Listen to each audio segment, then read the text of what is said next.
Un voleur, qui venait de mettre la main sur un diamant d'une valeur de plusieurs centaines de millions, se retrouva encerclé par la police. Il cassa le diamant dans un conduit de ventilation avant d'être arrêté sur le champ. Avant de partir, il vérifia plusieurs fois l'emplacement du diamant. Comme il n'y avait pas de preuves suffisantes, il ne fut emprisonné que pendant un peu plus d'un an avant d'être libéré. Le jour de sa sortie de prison, le voleur était très heureux, car retrouver sa liberté signifiait aussi qu'il allait bientôt devenir le PDG milliardaire qu'il avait toujours rêvé d'être. Cependant, lorsqu'il retourna à l'endroit où il avait caché le diamant, l'immeuble en ruine était devenu un commissariat de police. Le voleur, déprimé, sauta de frustration, mais pour l'immense diamant.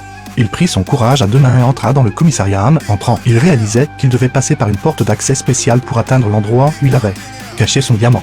En voyant un livreur de pizza à la réception, il eut soudain une idée. Il prit une pile de pizza et retourna au commissariat. Il avait prévu de se faufiler en haut, mais un policier à la réception l'interpella. Ce dernier lui expliqua qu'il y avait deux types de personnes autorisées à passer, ceux qui portaient un bas de police et ceux qui étaient menottés. Évidemment, il n'était ni l'un ni l'autre. À ce moment, l'agent stagiaire Carl, qui ne savait pas utiliser la carte d'accès, resta coincé à l'extérieur. Le voleur s'approcha de lui, lui donna une pizza, et en profita pour lui voler son bas de policier. Le soir même, il alla voir son oncle qui fabriquait de faux documents et lui demanda de lui créer une fausse identité de policier. Puis il passa la nuit à regarder des films de policiers, apprenant les répliques et les gestes des agents. Le lendemain, il entra dans l'immeuble avec une démarche pleine de confiance et réussit à passer la porte d'accès.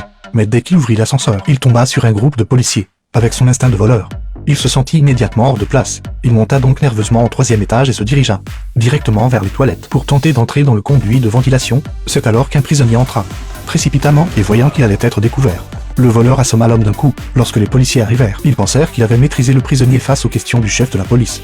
Le voleur se contenta de dire qu'il venait d'être affecté au poste et sortit ses documents. En voyant le dossier du voleur, le chef de la police resta stupéfait. En un an, il avait résolu plus de 3000 affaires. Ce n'était pas un policier ordinaire. C'était un véritable détective. Comme le département des vols était en sous-effectif, il décida de l'affecter à cette équipe et assigna l'agent stagiaire Carl comme son partenaire. Rapidement, les deux furent envoyés sur une affaire de vol de pneus. Ce film comique s'appelle Le Voleur, Maladroit et le détective.